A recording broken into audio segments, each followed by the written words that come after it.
वसई विरार शहरात दरवर्षी पावसाळ्यात उद्भवणाऱ्या पूरस्थितीवर नियंत्रण मिळवण्यासाठी महापालिका प्रशासन आता ॲक्शन मोडमध्ये आले आहे।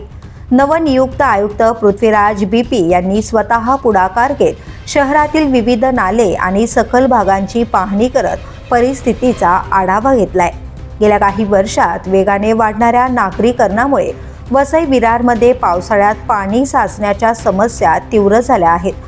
याच पार्श्वभूमीवर आयुक्तांनी स्पष्ट निर्देश दिले आहेत की पावसाळ्यापूर्वी नाले सफाईची सर्व कामे 100% पूर्ण झालीच पाहिजेत। फक्त नाले साफ करून चालणार नाही तर काढलेला गाळ तात्काळ हटवणे ही तितकेच आवश्यक असल्याचे त्यांनी बजावले आहे। तसेच नैसर्गिक पाण्याच्या प्रवाहात अडथळे निर्माण करणाऱ्या बाबी तातडीने दूर करण्याचे आदेश देण्यात आले आहेत।